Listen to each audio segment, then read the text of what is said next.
तो चलो आजिका संबलपुर गोटे सुंदर जगह के बुले नेमी जेनटा कि महानदी के लागी करी अच्छे आउ बहुत सुंदर दिसी ई जगह आउ ई जगह के जीवार केले केन केन आड़ू जीव चलो बतामी। तो ई मंदिर के जीवार केले बहुत रास्ता अच्छे। तो आम रिंग रोड देकर आसलु दुर्गापाली।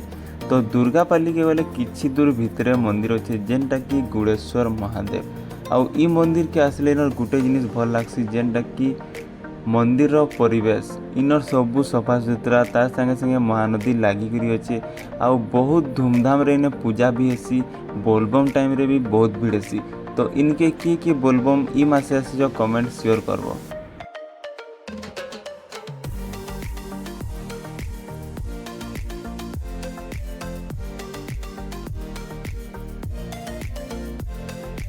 तो एछन का टाइम रे बोलबम सीजन चली जे तो से टाइम रे एछन का बहुत भक्त माने बहुत मंदिर जाऊन महादेव कर मंदिर आमर संबलपुर रे भी बहुत शैवपीठ भी रही आउ प्राचीन आगर कालर भी मंदिर बहुत अच्छे। तो से भितर इटा गोटे गुड़ेश्वर मंदिर आउ इनर महाशिवरात्रि रे बहुत भिड़ेसी। बोलबम टाइम रे भी बहुत भिड़ेसी।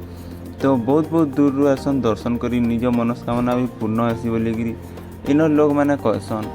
तो इनके यदि गुड़ेश्वर आसुचन तो इनर परिवेश सफा सुतर बहुत किसी अच्छे इने सबू सुविधा भी अच्छे। तो मंदिर को दर्शन कला बेले इने जेडे शिवलिंग अच्छे बहुत बड़ शिवलिंग ई जगह के बहुत सुंदर दिसी।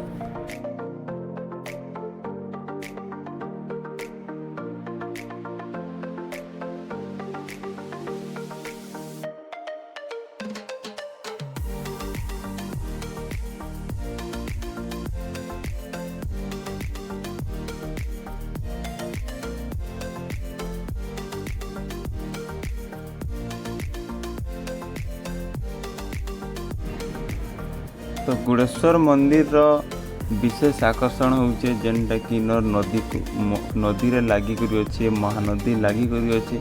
तो सेति लागी न बहुत सुंदर दिसी गुड़ेश्वर महादेव कर मंदिर आउ जेन विशाल शिवलिंग अच्छे सेटा भी आउ भल दिसी ई जगह। तो इनर महानदी रो शांति ठंडा पवन मंदिर रो घंटी ई सब को आमर शांति के बहुत मोहित करतीसी।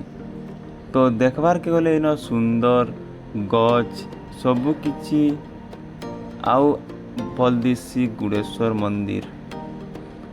तो संध्या टाइम रे आसले आलती भी हेसी आउ इन बहुत दूर भी आलती देखबार लगी आयसन ई जगह की।